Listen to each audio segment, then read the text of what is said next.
Le lundi 2 décembre dernier, en Belgique, certains ont reçu leurs cadeaux avant Noël.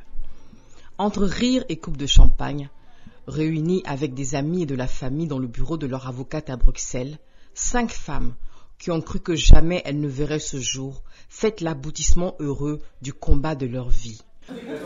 La victoire est à nous.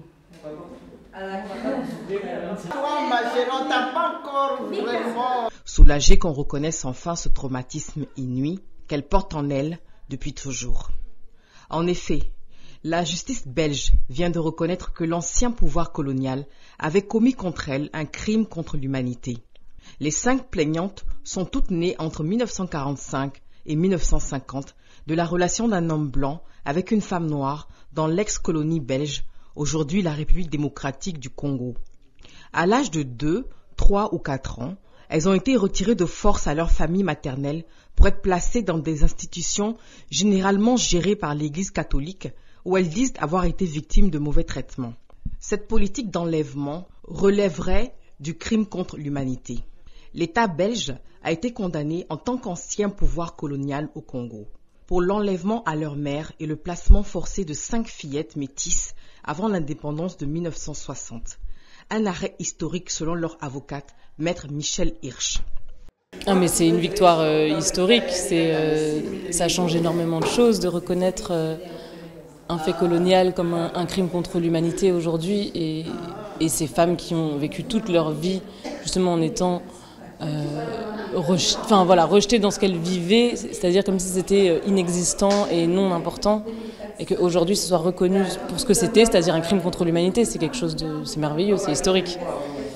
Renversant le jugement de première instance prononcé en 2021, la Cour d'appel de Bruxelles a estimé que les faits n'étaient pas prescrits et que ces enlèvements systématiques, basés sur l'origine, constituaient un crime contre l'humanité, conformément au droit international applicable en 1946 après la Seconde Guerre mondiale.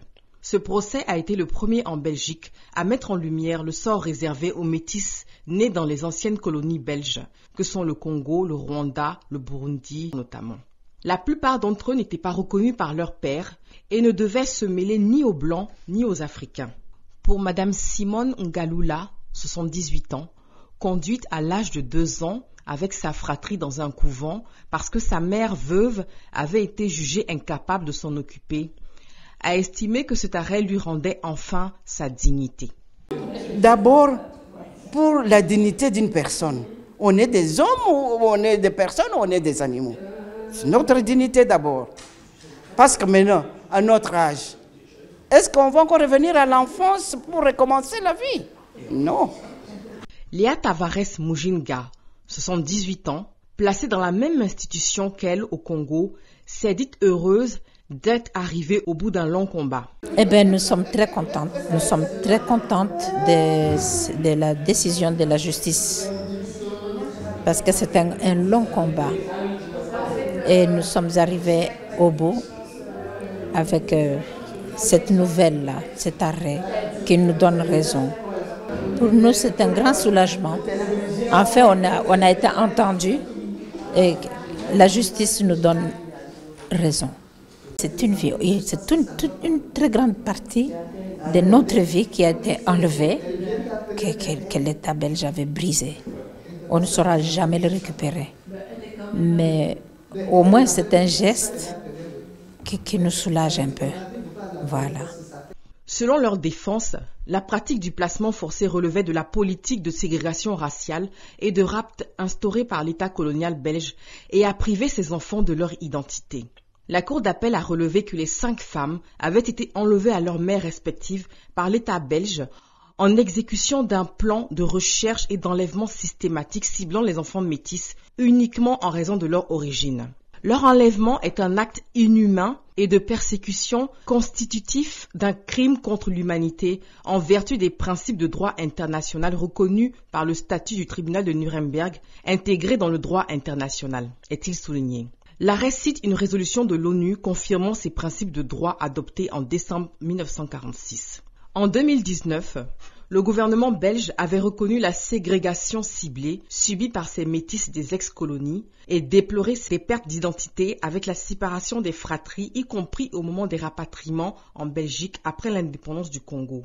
Pour les plaignantes, ces excuses n'étaient pas suffisantes et devaient être suivies d'indemnisation. L'État belge est condamné à indemniser le préjudice moral des plaignantes et à les dédommager à hauteur de 50 000 € chacune. Et donc voilà, nous sommes satisfaits et c'est aussi un très grand jour pour la justice belge et pour l'état de droit en Belgique. Rares sont les États dont les tribunaux condamnent l'État pour crime de droit international. C'est le cas aujourd'hui et